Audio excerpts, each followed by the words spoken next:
everyone. My name is Jan Mercer-Doms. I'm the Vice President of U.S. Development with Join Mayshad. We are an ecosystem of brands for women, by women, connecting women to each other and to the companies, causes, and organizations that champion equity for women professionally and personally. You are watching our Women in Money show today. Please join us at joinmayshad.com to learn about how you too can learn more about all of our upcoming events, our workshops, our brain trust, and how you too can become a part of our movement to revolutionize the way that professional women connect, engage, and do business together. Today's show is all about real estate, and a perfect time to bring in a perfect guest for this conversation. I like to refer to Charles as the Rain Man of all things related to commercial real estate. Hi, Charles. Welcome, Charles Plaisimond, to our show. Hi, Jan. Great to be here. You know, I love talking about real estate and the future of work and life-work balance when looking at your background, which is so incredibly amazing. And thank you for taking time out to have this conversation with us today. No, definitely. It's a great opportunity. Got some great scenery to enjoy the conversation too. Perfect day as well. Perfect weather. You know, Charles, it's interesting that I've known you for so many years now. And what I really admire about you is that you simultaneously have such an incredible macro view of how technology and real estate and economic development and civic improvement really all work together to transform infrastructures, yet being able to drill down at such an incredible level of detail to understand the nuances and the complexities of everything from an operational and logistical perspective as well. Talk to us about what that intersection of technology and economic development and real estate has meant for you in your career so far. So for me, I think the big thing that drew me to real estate was the understanding of how much our buildings shape ourselves. There's a really good Winston Churchill quote that mentions how our buildings shape us. And that was the first kind of inclination I had to kind of understand, okay, what is the built environment and its utility and its impact on people and how they behave? As I've gone through my career, there's been more and more of an involvement of a technological component. And I think one of the examples is right now in our time of COVID is the greater importance of Zoom, of exactly how we're conducting this interview. So that is one example of how technology is impacting the workspaces and the spaces in which we work. And I think the intriguing part about the intersectionality is that it doesn't just stop as the means of communications. You're going to have more and more the capacity for a building to reflect and make you more and more comfortable, whether that be from the HVAC systems that will have some kind of means of identifying who you are and whatever your personal preferences are, or it can be the building management of kind of understanding how to distribute or manage the traffic of people that go through a commercial building. So as technology improves, it becomes a more important and integral part of real estate. At the end of the day, real estate will always be brick and mortar, but those enhancements of that experience are going to be brought in large part by technology. You know, it's interesting. Over the course of your career, you've been a real estate broker, an advisor, a consultant, and a strategist. And knowing that, you know, we're in a very different moment in time right now where things are really being shooken up, like every aspect of our lives. Yeah. And before the show, we're having the conversation about how, you know, even from, there were definite trends in workplace design in the past around, you know, offices versus shared open spaces and communal spaces. And then the trend back toward having, you know, personalized spaces and then opening back up again. Yeah. But that was all driven by a whole host of different things, but not something like a pandemic. Yeah. So let's talk about what does that mean now, given that, you know, workplace design and workplace utility just doesn't mean preferences, or it just doesn't mean sustainability, or it just doesn't mean whatever, but it means so much more now, just in the sense of the overall health and safety of people who occupy that space. Mm-hmm. I think the first piece is kind of looking at where we've been and where we were heading, and where COVID fits in this whole scheme of things. We can think about. I always like to think about like the bigger turning point being that first financial recession to 2008. where you have a lot of people that got rid of their real estate, consolidated a lot more, increased their density for the population of people that they needed. And then you had this advent of something that was a model that was already here, but gained a lot more traction at that point, which was your WeWork, your co-working spaces. And that created into the equation this notion of flexibility, but also of a notion of flexibility that's reflective of the nature of the workforce now. Where it used to be the case that somebody would have their career at a corporation for their life until their pension kicked in. That's no longer the case. We've kind of been disillusioned with that notion. Now you understand that a business is going to respond to whatever the market conditions are. So you have a lot of people, in particular the millennial generation, who will have 3 careers simultaneously, or have the impression of having multiple careers over their lifetime and not be on a single particular track. And a lot of that, I think, has to do with the notion or the value of optionality, of being able to adjust to the times. And I think you can see it best in this example right now with COVID, in terms of the capacity for somebody to remain employed. If you had the capacity to be, or the fortune to be in a profession where you could work remotely, that worked to your benefit. Whereas if you were in say a more traditional type of industry that requires your presence on site in a particular location, that became a challenge. Manufacturing and processing are 2 big examples of that. It's interesting because so much of this is also tied within the corporate commercial space to productivity, right? And we think about, the cubicles of the 80s, flipping through, then fast forward to the LEED designed and certified open spaces, which was intended originally to facilitate open communication and coordination and collaboration, yes. Right? And so the research, as we know, was kind of mixed on that, whether that actually accomplished that or not, right? And then to the sharing economy model of WeWork. And I'm wondering now, given the fact of, I appreciate what you said about, the 2007, 2008 marker of, life before versus life after. And we're definitely going through something like that in this moment in time too, where I'm wondering that, it's interesting that when I first started networking in the women's networking world and during that time period for a lot of different reasons, but because I also wanted to branch out and experience new people myself. And what I found was that many women, and I'm sure that this is true for men as well, but women are our main demographic, that were very, very hyper-focused in their career and had long tenures with companies leading up to 2007, 2008. But then What we found after that was that after that flip, then many people had to reinvent their careers. And what would have formerly become known as become a job hopper, but now we're seeing that people are rotating in and out of their careers every 2 to 3 years. And now we're seeing that even shortened to maybe a year to 2 years.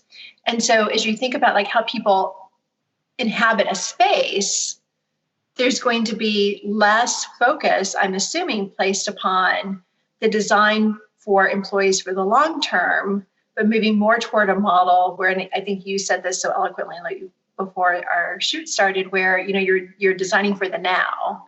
And so how do you balance being able to have that flexibility then with the cost associated with building for everyone right now?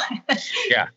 That is a tricky question, and it's a question that's going to be specific to every company in its unique manner and what it's trying to do with its space. I think the biggest thing to think about is the process or the nature of how you get work done. How is productivity measured? And with that, then you kind of develop a workplace strategy around that understanding of what you're trying to achieve, what you're trying to measure. And what we're seeing in terms of the way people are working, you're noticing there's a lot more project-based activities in terms of you're bringing your expert groups together for a specific task at a specific point in time. So everybody comes in from wherever they are, the best talent for that particular task. And then after that, when that task is done, everybody goes their own ways. I think you can see that on a greater scale, on a corporate scale, from the standpoint of the collaborations that you see between companies. the unlikely partnerships. You can think of like Google teaming up with Jio, which is the Indian company for mobile company for Reliance Industries, on a telephone venture. And you can see it even in terms of like how we consume media, in terms of how many different streaming services now we have. It used to be a package deal. You got your cable subscription, you had all 300 some odd channels. Now you have the opportunity to kind of pick and choose the respective streaming services. So I think you're definitely going to see at some point further intermediaries, because you get the same offerings on YouTube TV as you get as on Hulu, as you get on Amazon Fire, in terms of you can get CNN on all of those platforms, right? So you're probably going to see some kind of consolidation or reflection of that new paradigm in terms of how people choose to work, where they know they have a specific thing or specific task they're trying to accomplish. They'll get together for that purpose and split up right after. And you're going to need your spaces to be as malleable, right? So if your space is catered to a process that you're very particular about your company maintaining, you're basically kind of thinking of like, how am I going to make sure that the cogs I have fit into this particular model, where that's no longer the case, where the cogs are going to be all different every time that you're going to try to get from point A to point B. So how do you make sure that your space has that flexibility to be able to achieve that goal?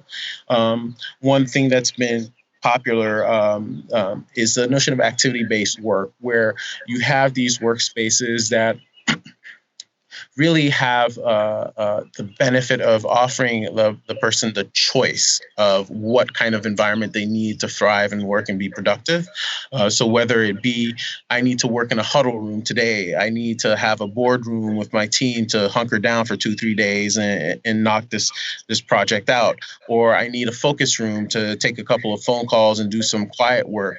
That variety of space, which we refer to in activity-based work is one trend that I think is going to be lasting. But I also don't kind of understand it as being a trend. I think it is architecture and design purely, because I don't think it's haphazard that when you go into a house, you have a bedroom, a bathroom, a kitchen. You could argue that those are activity-based workspaces, right? So I do think that rebranding, I guess, of bureau landscape or office landscape is something that's going to be significant going forward. I think we're definitely going to have a shift of from the process-oriented catered spaces to more culture-defined spaces that really aim to communicate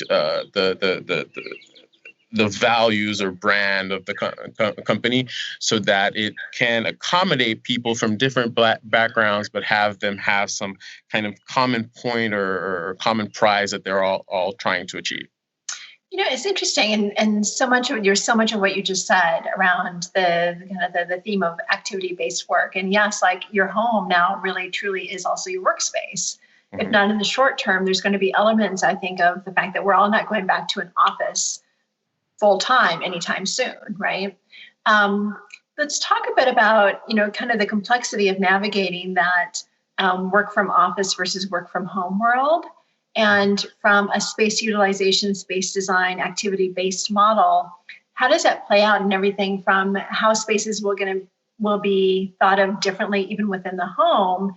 And will that also cause a different way in which architects and interior designers even think about what does home life look like going forward? Yeah, I think it's a bit too early to say. Because I think we're still at this point where we're trying to compare, and this is unprecedented, right? The kind of largest experiment of work from home that you could have. A lot of companies had remote working policies on their books, but now they have to really revise it because this has fundamentally changed things. I think there's some people that want to kind of treat it similar to like 9/11, where it was, okay, you had this act, and you instituted these security measures, these tangible things that made people more comfortable in their spaces.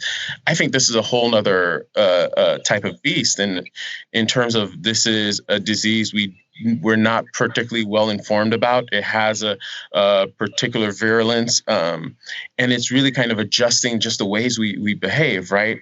I think of something as simple as handshakes, maybe kind of going out the door for a longer extent than just the duration of COVID. Like, to be honest, I think it's going to be really interesting to see what sticks, because right now we're still in a responsive stage where people are going back to the office and trying to kind of align with the CDC guidelines and protocols. And you have to think about, okay, how long does this have to last, and how long, like, what's the determinant of like when it's over? Right? Because the nature of this disease is not something where you're going to flip a switch from one day to the next and it's over. So some of the precautions if you think about Asian cultures and people wearing masks when they're sick, it doesn't have to be COVID. Like a simple cough, somebody will wear a mask. And I think something like that is going to be much more prevalent in the US going forward, in workspaces in particular. But I think it's going to be really interesting to see how people are adjusting now from a residential standpoint, because a lot of people are ill prepared to work remotely, and not only work remotely, because I think there's an aspect of working remotely where you could still define the settings in which you encountered somebody to check in. This work remotely has put a greater reliance on communications where all your meetings are virtual now. You don't have the choice of going somewhere in common. So when somebody doesn't have the capacity or a place set up for this particular type of interaction, it can be detrimental. I think, like, if you really want to think about it in a very anecdotal perspective, think about having a really important Zoom meeting, and the CEO, and you're able to see the living conditions of the CEO. Might shatter your impression of the person. It's like, oh, he's not as organized as I thought he was. If you think about it, I don't know if you notice, like, when you're watching a television now, all the news shows, you go into these people's houses and you get to see, like, okay, this is how this person lives. It's like it taints your perception of what you're understanding that they're communicating to you. So I think that's going to be a really kind of influential aspect of people accommodating or creating accommodations for being able to work from home that still provides some degree of professionalism. Filters, I think, are great, but they work only to an extent. But the capacity to have a room that has the proper soundproofing, the proper lighting to be able to interact professionally, is going to be important. It's not a haphazard that even in your own office space, you'll have these rooms dedicated for conference calls, for private phone calls. So having that reflected in the living environment, the residential context, is definitely something that I see on the horizon. How it takes effect, it remains to be seen. One thing that I think is going to be much more important, this realization of the workplace being extended into your home. It makes you think about what is going to be the obligation of the corporation to assure that that person has the capacity and the wherewithal and everything they need to be effective at working remotely. Does that mean we provide the person a stipend to get all the necessary equipment? Do we buy in bulk from different manufacturers and provide people a set box kit of parts to be able to execute? I think that's going to be an interesting thing to see evolve. Or is it going to be something in the middle of the way where we have designated flexible workspaces or co-working spaces, or people have memberships to access the distributed real estate to perform their functions.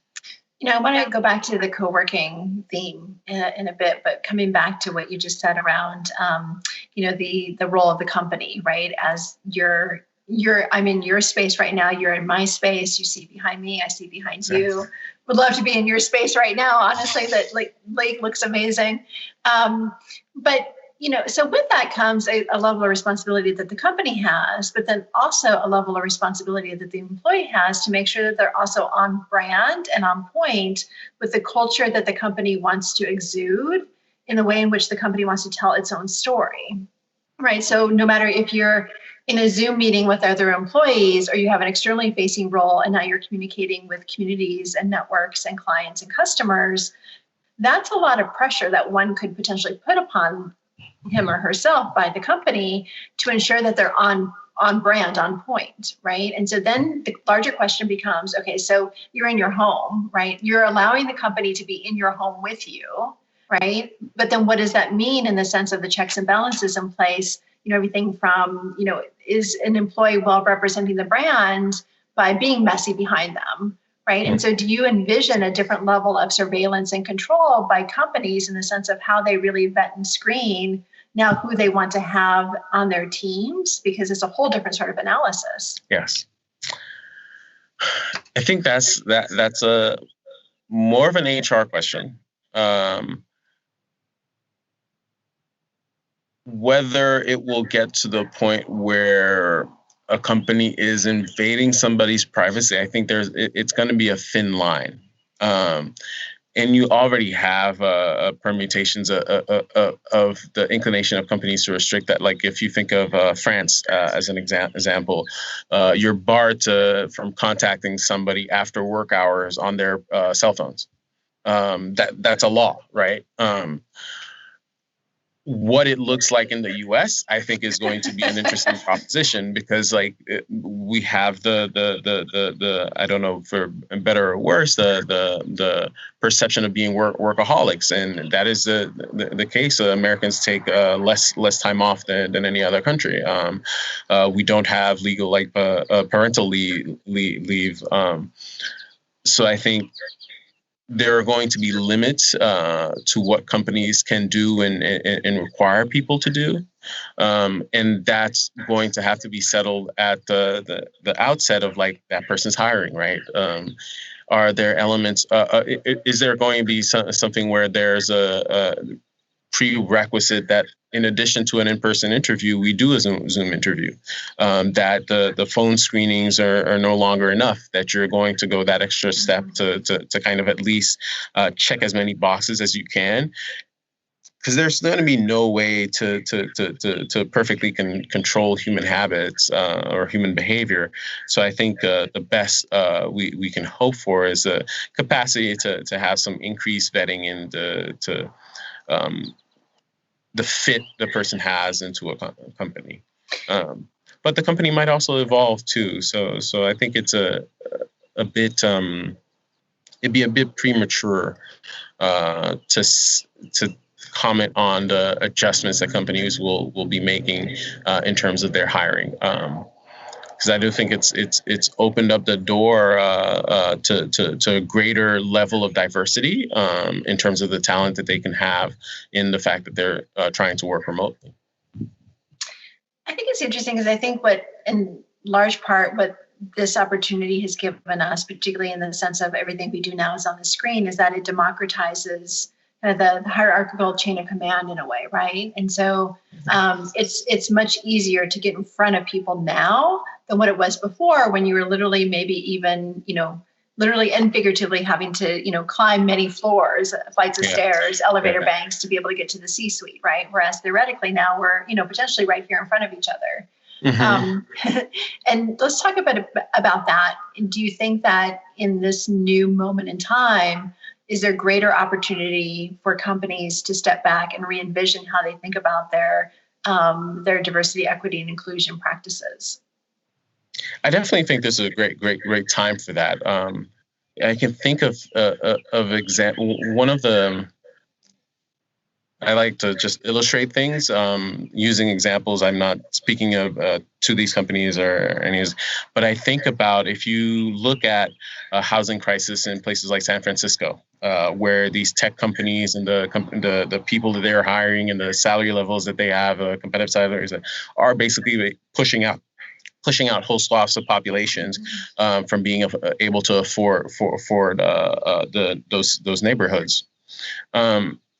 When you've had companies like Facebook and Twitter, Amazon, Microsoft now accept that they'll let people work remotely for the duration of this epidemic, of this pandemic, you've kind of opened the door to other possibilities. So Facebook was in a process of becoming a developer to do workforce housing to make sure that they had the capacity to house people affordably within the confines of accessible to their headquarters. If you look at what's happened now, and the capacity for people to work remotely and their salaries be adjusted to where they choose to work remotely from, it opens a whole new door, because it's alleviating a burden on these companies from, one, inadvertently making real estate out of reach for people. But two, opening up the pool of the candidates that they can have. Now you're no longer restricted from being at one school and having to move somewhere because that's where the jobs are. I think that's going to be a very significant cultural impact of this COVID. There are definitely some industries for which it's not going to percolate, but I think that is going to be making a lot of companies think about where they're sourcing their talent, how they're reaping their productivity. If you think about like your traditional brick and mortar companies or your retail companies, the greater dependence that they've had to develop on technology, on being digitally accessible, has been really significant. And you're going to have the capacity to build that capacity with people from all over and not be restricted in any ways by your physical location. So I do think it's a very beautiful opportunity, like you said, to increase diversity and inclusion in these companies, because you're no longer restricted. You have a greater swath of talent pools to choose from. Charles, let's talk about some of the big trends that came out of 2007, 2008, and then predictions for what you see happening now through the COVID experience. So we saw the sharing economy really grow to fame during this last 10, 12, 13 years. So that includes everything from the co-working companies to shared office lounges to companies like Rent the Runway, where, women wear each other's clothes, to, Uber, Lyft, Via, Get, et cetera, et cetera. Companies like Airbnb. In what ways do you think those companies will rebound? And in what ways will those companies really have to just completely reinvent their business model? I don't think the business model itself needs any reinventing, because if you have to think about it, they're just leveraging tendencies that people would already have to begin with, right? They're just capitalizing on a practice that you just needed a platform to execute on. Ride sharing. Think about the hassle without an Uber app of like trying to find a stranger who has a car and the disposable time to be able to give you a lift to somewhere. Airbnb, trying to kind of find the timing that would be appropriate for you to rent your house out to somebody. So I think those companies, their business models are not likely to change, but their focus, I think, will definitely change. I definitely can see that from the standpoint of a company like Uber in particular, where Uber Eats is a big piece of their revenue, and they've been basically on an acquisition spree to bolster that capacity. And I think that one is one of those elements that's a longer term repercussion of COVID, where if somebody was reluctant to use these delivery apps initially, now they have. And I think there's going to be a high percentage of those people that are going to be become complacent in using those applications in the long run. But I think that mainly kind of echoes a shift of Uber's focus from ride sharing, where there's sufficient competition, to trying to be another element in the supply chain of restaurants. So I think their business models are not going to change, but the focus, the emphasis on what kind of products that they products or services that they market is definitely going to be a significant impact. We think about, the ways in which companies have shifted focus in this period of time, and how many apparel brands, for example, transitioned into PPP to be able to help during this period of time too. PPP, PPE. Yeah. Wondering, when we think just even about, the future of retail going forward, we're all going to be wearing masks for quite a while, right? Yeah. In different capacities and different periods of times for different durations. But, wondering also what you think about, just ground floor commercial space, which is mostly retail, apparel, restaurants, bars. And it's not going to stay sunny and warm, forever, 365 days a year. And yet we know, particularly in those states where they have opened indoor activities, they've seen spikes in COVID cases. So we're still kind of on the front edge of really, truly understanding, what does that mean, right? Is it really, truly about air circulation and ventilation? But then there's an incredible cost associated with, kind of re-envisioning how that works within enclosed spaces. Talk to us a bit about what you think is going to happen from the commercial real estate perspective when we're talking about ground floor. Yeah, retail. I think you were definitely kind of seeing a trend that's been accelerated and exacerbated at the same time, towards retail spaces being more experiential, where it used to be the case that you're paying the same per square foot price for your showroom element of your space and the storage element of your space. So if 60% of your building is just the warehousing, where you stock your shoes, and the display floor is like the remaining 40%, there's a lot of money being wasted in that. So you've seen this kind of trend towards more experiential activities within those spaces, whether it be a company like Bonobos, where you can go in, try stuff, but you're not leaving the store with anything. It gets shipped to you. I think that's going to be more and more prevalent. What I'm having a challenge understanding how it transpires is, you've had a lot of companies be very effective at maintaining the protocols of like 6 feet distance, 25% capacity. These things make them feasible.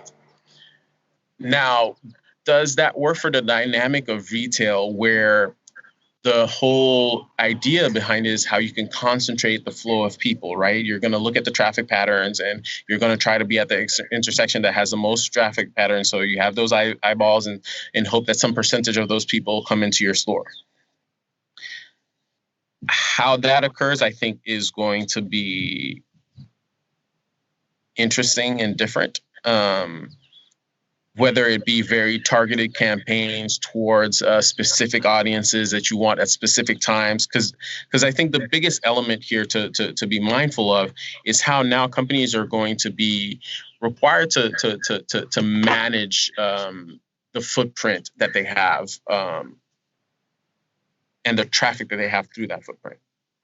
So does that mean, instead of having one centralized location, like let's say Apple, for example, very selective about the places where you have an Apple store.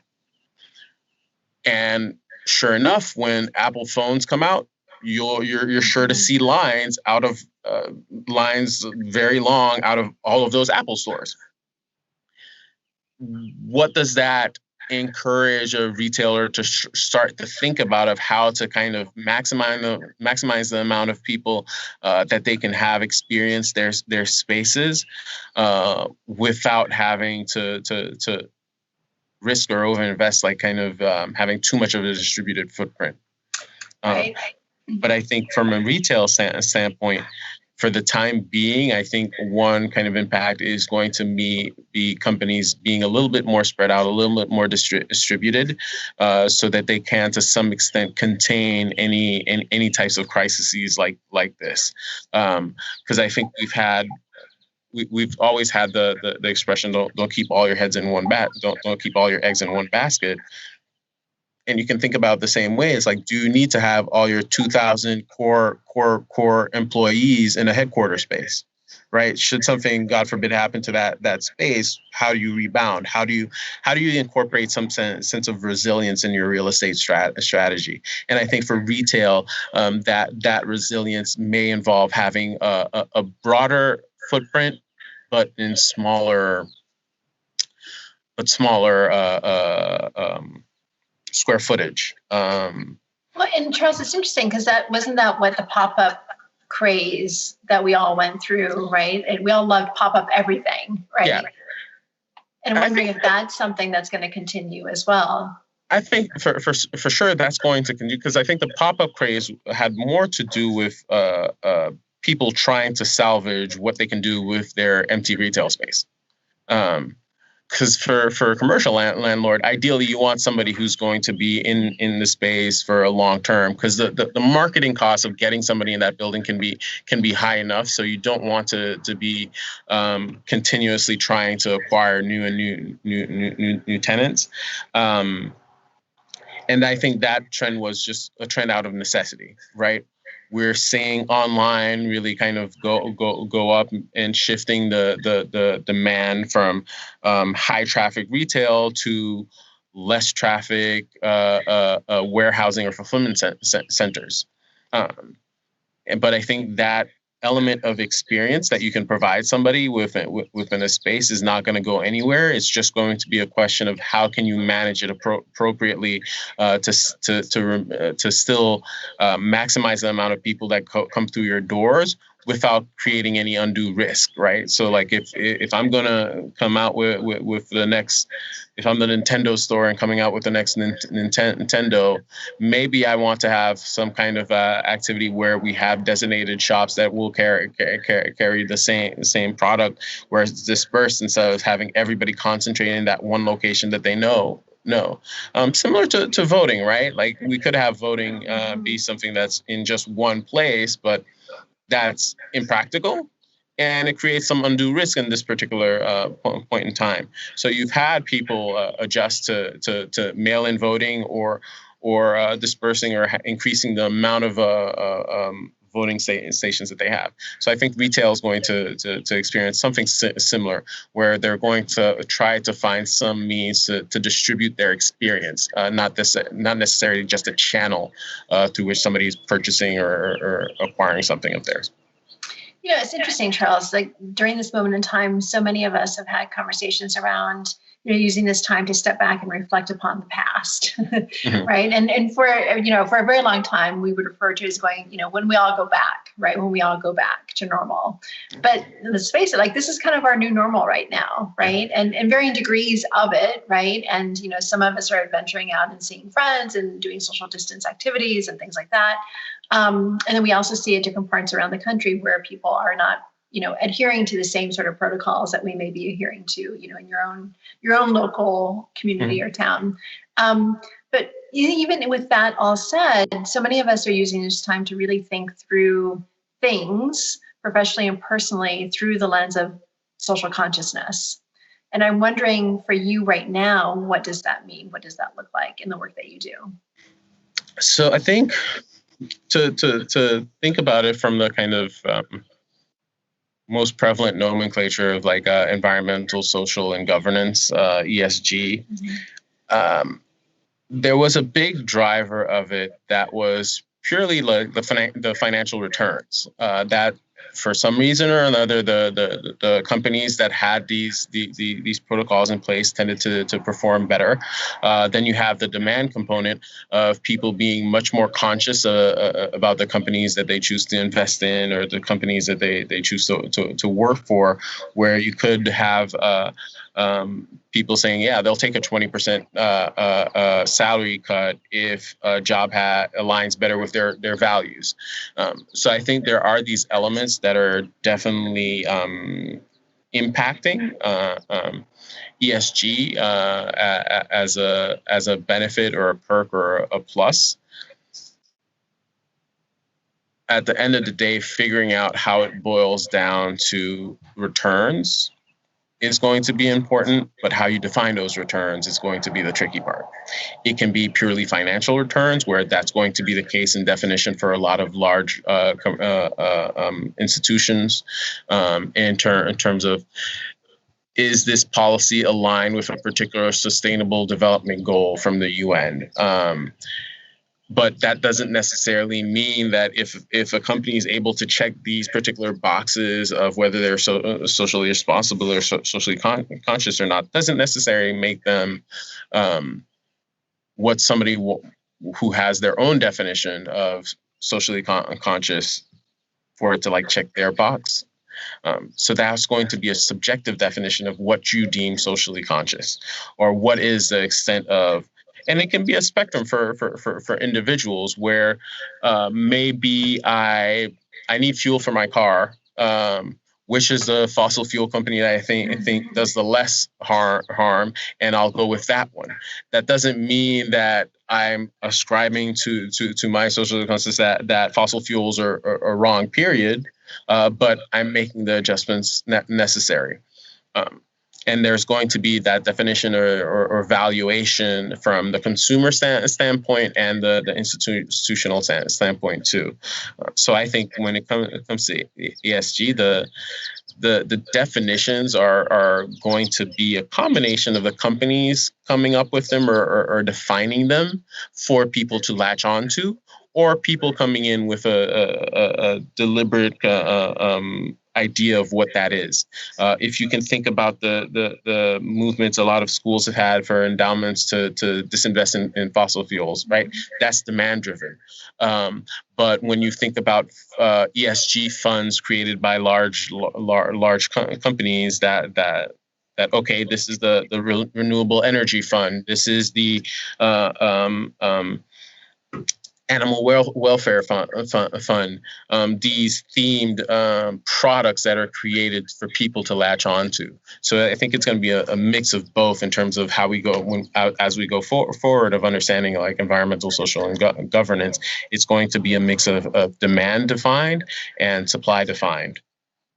It's interesting. I think in this moment in time too, that we're, what we saw during COVID, so many different things, right? In the sense of what really bubbled to the surface that really pointed to institutionalized flaws within our own country, right? So everything from, access to healthcare and racial inequality and access to, education, for example. And there have been mixed results in the sense of, we're going to school at home and what that means in different communities who may not be as economically advantaged as others, just to be able to have access to a tablet or to a laptop.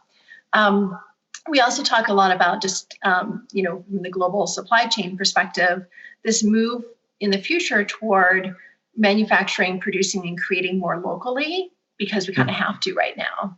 Yeah. But even locally, this country is very divided right now. Yeah. And so when we think about, how companies are going to create unified cultures for their employees, yes, there are many companies that are only local, but also many companies that operate offices around the country. Mm-hmm. Speaking to our point earlier around now, this is a moment in time for employers to think outside the box in the sense of not just hiring in Silicon Valley because that's where they're located, right? So what are some of the complexities that you envision related to this, just in the sense of, tapping into the social consciousness and wanting to create and do better in the world when not all of us are on the same page with exactly what that means? Yeah. And I think the part I find most intriguing about that is this kind of growing definition of diversity. and what that entails in terms of making spaces inclusive.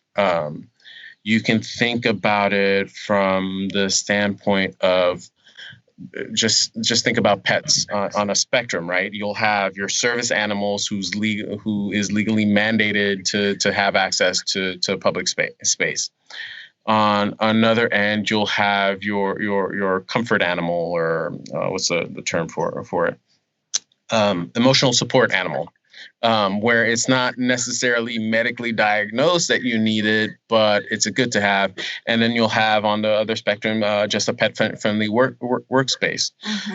Then you can think about transgender, of like having spaces welcoming where you don't necessarily have toilets, male or female toilets, but just toilets.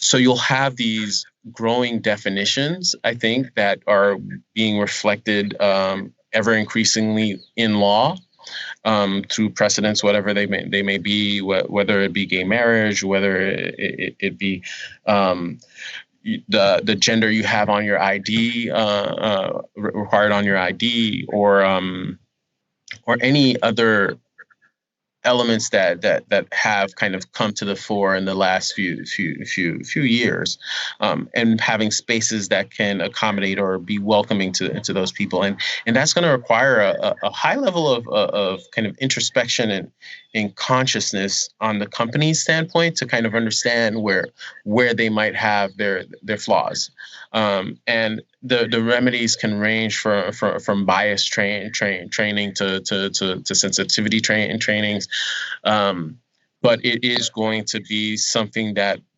companies do have to reckon with, that diversity is an ever increasingly defined rubric, and how to create spaces that accommodate that wide variety of people. I think that's where the interesting challenge is going to be, because I think that's only going to make companies stronger, because they're going to have that multitude of perspectives of understanding how a space can be used, right?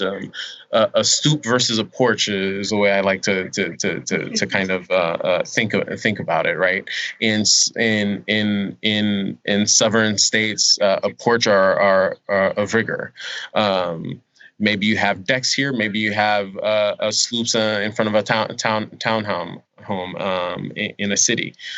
But all these spaces reflect something about the cultures, and how corporations and commercial interests are going to be able to tap into and reflect the audiences that they're catering to is definitely going to be something of great import. I'm also wondering, in the sense of how we traditionally have defined difference as a binary construct, right? You're either gay or you're straight. You're either a man or you're a woman, right? You're either abled or disabled. And I'm wondering now, in this moment in time, where there is so much more fluidity and so much more of a spectrum in the sense of how we think about many of these things, right? And I'm wondering if that's also something that's going to serve companies well, just to your point of, kind of their own thought process for how to build better inclusive teams and inclusive, welcoming, appreciative cultures, to move away from those binary constructs, but actually to think about more of these things in that sense of being much more fluid. Mm-hmm.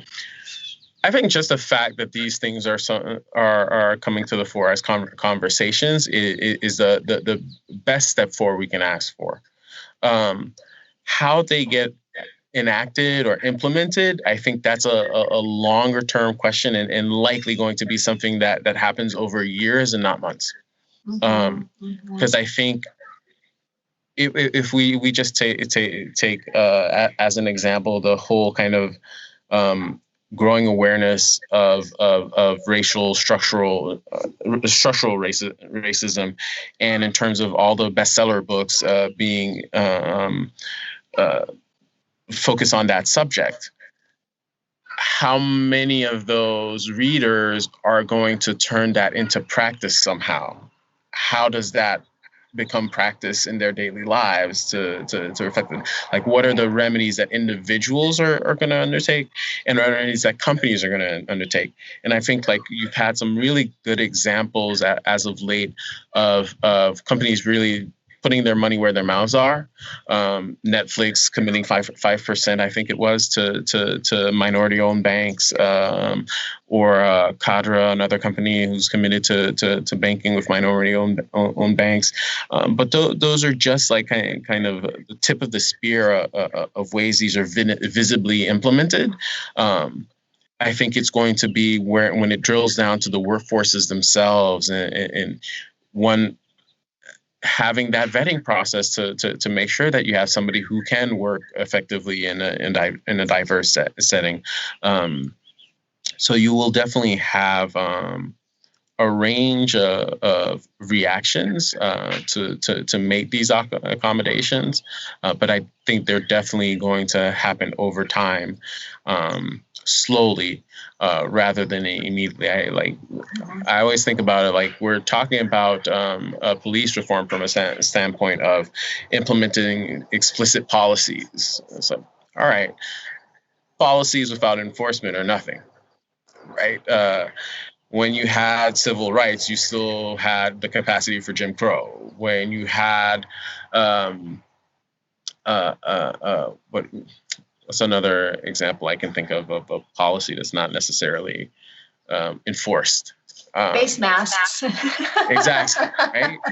And that one seems pretty, it should be pretty evident to anybody, but you still have people who have an apprehension towards it. But yeah, I think that's going to be interesting to kind of think about. The more we become accepting of diversity, how we choose to implement it and make sure that there's a level of inclusion in the environments in the cultures and environments that we provide people. I think that's a longer conversation. I absolutely agree. And one of my fears is that, we all have very short attention spans, particularly now. And so like all of the incredible work that people did when they took to the streets to raise awareness and just respond in a way that was very positive and really all inclusive in the sense of who you saw marching on the streets around the world in support of the US, in support of systemic change here in the US. And that's still happening in a good way in major cities in the US as well. But also, a bit kind of hesitant, and this comes up a lot in our conversations with the Meshad ecosystem as well, a bit hesitant that while we have hope, that we know people have to really be committed to systemic change for the long term because it doesn't happen overnight, right? And there's this kind of this paradox or this tension between the pandemic and all of us wanting to be out and about and have it just be over, right? And that's not going to happen, right? So that same level of impatience then that leads into discussions on racial inequalities in this country, right? Like what I don't want to have happen is that those conversations and that pushing and the reform to end just because something else has happened and we're on to the next thing. Yeah. And I personally think there is an aspect of the kind of, I've always been a person, I ascribe to the notion of structural racism for the structural element of it, because I think it's hard to tell when the racism is structural than when it's explicit. And I think addressing the structural piece, because at the end, sometimes for me, it always boiled down to a greater difference between rich and poor, right? Or more relating to social class and race explicitly, because you would have these dynamics replicated in different cultures internally. In some countries, history will have a definite role to play in it. But seeing how it gets rectified, it has to be structural, where it is, I think Martin Luther King had a really kind of good example of it when he was trying to talk about the 13th Amendment and slaves being freed, but not having any kind of resources or support to establish themselves. Whereas when it came to populating the west of the country, people were land grant colleges were implemented to educate people. Bank subsidies were created to support starting their businesses. So you had all these institutional mechanisms created to support a certain end goal, which hasn't been reflected when it comes to certain populations. When you can think about Native Americans, you can think about Black, you can think about any other immigrant, not immigrant, but going back to class, where you think about Italian, Irish, German migration, each had to have their own kind of trials and tribulations to establish themselves and get their recognition. Yeah, so they had, I guess, lesser obvious challenges. But it was still something that was prevalent, and I think that's still going to be the case now. And I agree with you that this is a moment in time where we have the luxury to contemplate and discuss and have this conversation out in the open. But I'm curious to see what changes that, right? Does a conversation stop when we have a new president? Does the conversation stop when the economy goes one direction or another? That kind of sustained effort, I think, may be elusive, but you've always had the kind of vanguard of those people leading the charge. Because if we can think of like just the Black Lives Matter movement, it's not something that popped up yesterday, right? It's 3-5 years strong, and I think the capacity for us to kind of maintain that dialogue is as much as we can ask for. And then at the end of the day, it's going to be through representation that the structures themselves come down. So it will be a question of people voting who they want into office. And furthermore, those elected following through with whatever promises that got them elected. Because I think we've been kind of grown complacent with the notion that a politician is going to say anything that they need to say to get elected, and then after that, all bets are off. So I think we definitely are in an age where there can be greater accountability. If you think about this notion of cancel culture, which I don't understand the complaint about, because it's like, isn't that market economics and dynamics? Like, you say something that's displeasing to a lot of people, your advertisers are going to pull the money out from you because they feel that you offended the audience that they're trying to acquire. Well, yeah, that's just plain economics. So, like, cancel culture, no, it's you having the presence of mind to be inclusive. I think you have the elements of NASCAR as an example, like the Confederate flag not on NASCAR grounds, like to make it more welcoming to people, rightfully so. But it doesn't prevent people from having their own kind of ties and having the Confederate flag in their personal lives, like all great for you, but from a business standpoint, if this has the kind of notion of like turning a couple of people off who might have come to see a race, why not do that? The whole Goya controversy is another one. If that was a publicly traded company, are they? I'm pretty sure they're still private. But as a publicly traded company, it's like, yeah, just apologize. Do you really want your finances to be as battered because of a compliment you gave to somebody that a lot of people don't agree with his opinions? Charles, I'm wondering, picking back up what you said about it's, honestly, you're right. Like so much of this, if not most of it, is about economics and who has access. And given that this country was founded on individual freedoms and including, right to own property, right to own slaves, right for women not to be considered independent, equal human beings, right to vote, right to, these are all individual rights and not collective rights, right?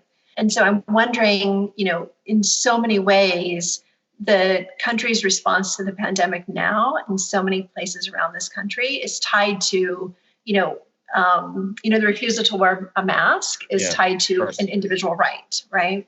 Mm-hmm.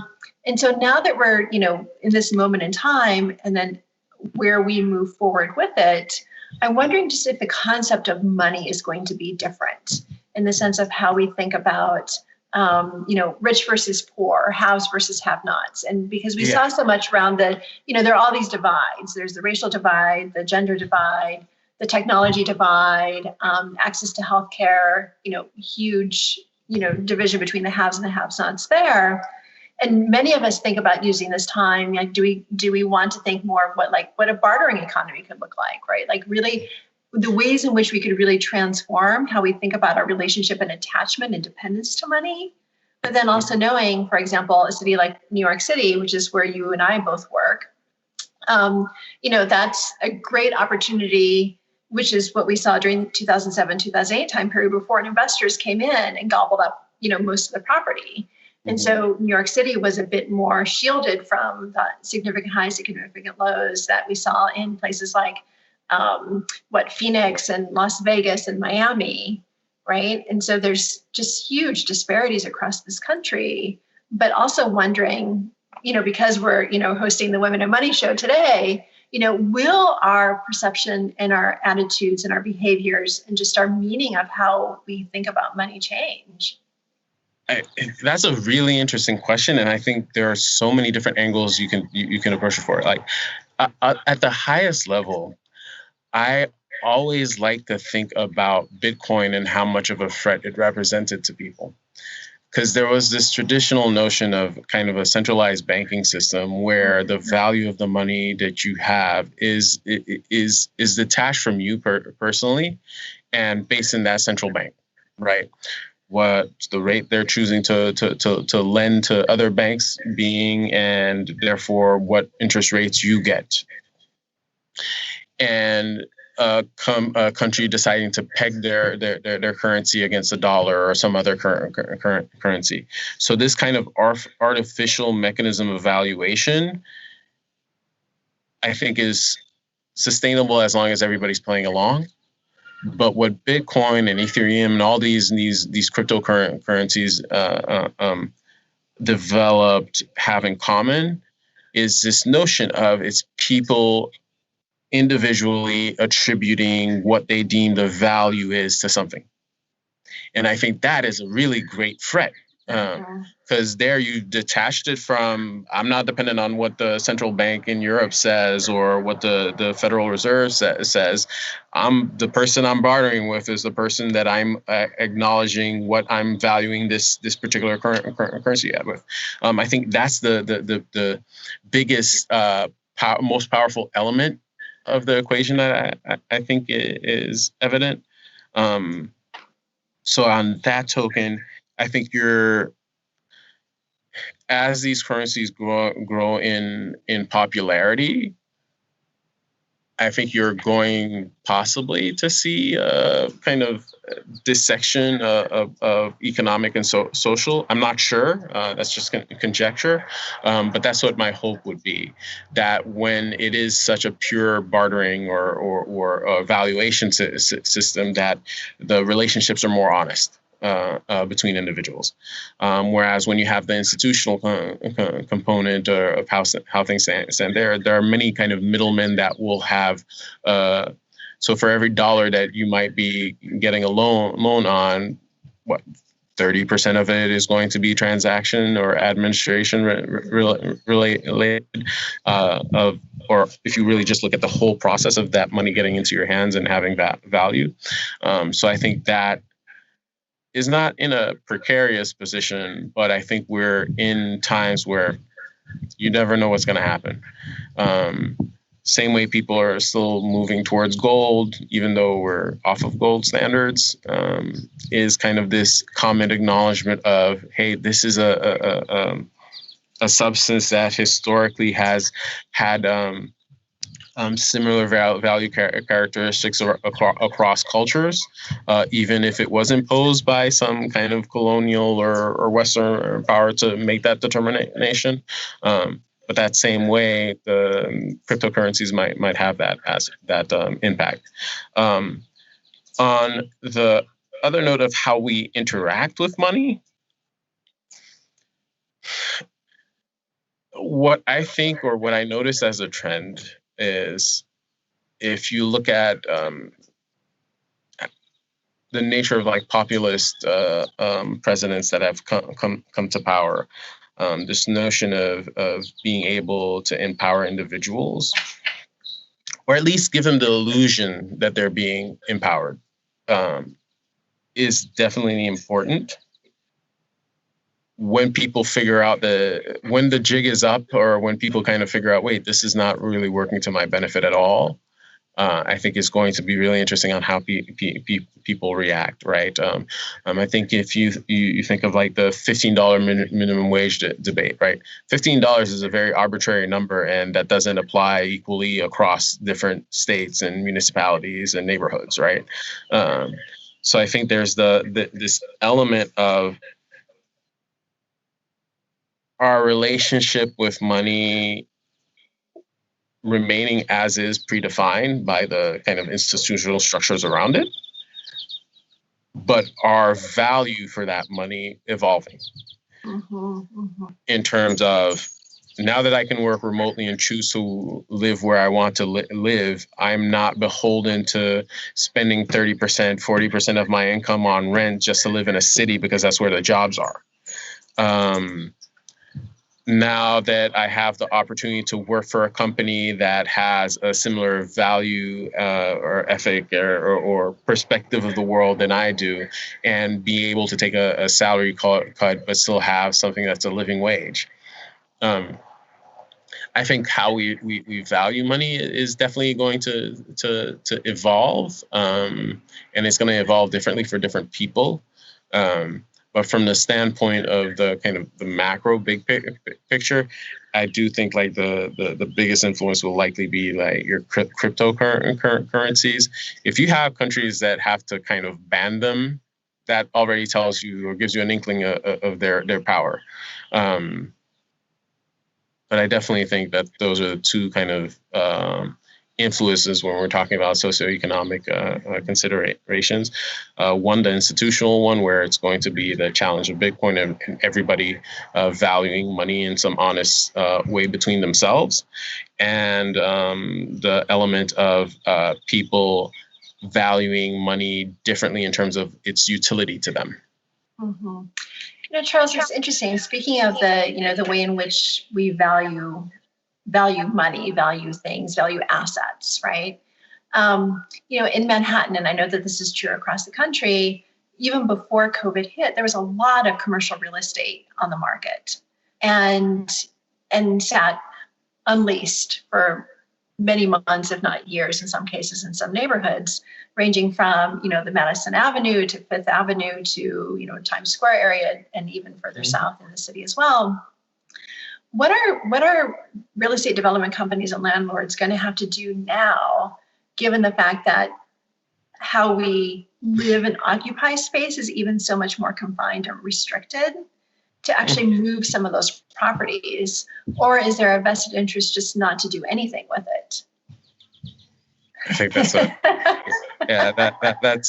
one of the elephants in the room. I think real estate as an asset has a lot of benefits. What I think about most recently is the implementation of the stabilized rent laws, and really how it's kind of shut out smaller developers from the standpoint, like if you have scale, you can better absorb the impact that is going to have on your bottom line, that you can only rent up to a certain amount to somebody. So it's definitely swayed the advantage towards larger, better capitalized companies, and kind of push out the smaller mom and pop developers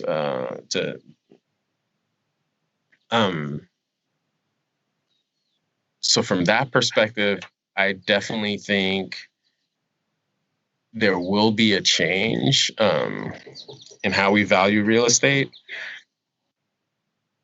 There's an aspect of certain cities like New York, which will always be attractive as safe havens, right? So the same kind of a person that's investing in London real estate or Paris real estate, or these major cities that are kind of a place to park their money, I think that's going to remain. I think there will probably be some uproar or consideration from municipalities. I think it was Vancouver, British Columbia, who implemented laws in terms of how much foreign ownership a building can have. So I think you're going to see some reduction in that. But whether it still creates that opportunity for housing to be affordable to people, I think remains to be said. Because like you have to think about, there's I don't want to attribute it to HR specifically, but the concept of like, always give people benefits, don't ever give them a raise.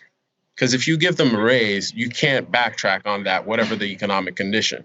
But if you give them a perk, like, hey, you have a free gym perk or a free this and free that, if times get tough, you can say, hey, we can no longer afford to give you a free gym perk. People are less inclined to have a problem with that. So in the same way, I think you're seeing rents go down, but only by so much that it still doesn't solve your affordability a problem. And that is going to be addressed by concessions here, concessions there, but no real kind of efforts to drop the rent amount, right? Because that's going to be a harder hill to climb if you want to hike that rent up. It's already the case now when you have people in rent control. So I think from a pricing standpoint, this climate makes it beneficial to larger companies with the capital and the operational experience to capitalize on. But it doesn't necessarily address the affordable housing needs that people still will likely have and remain to have.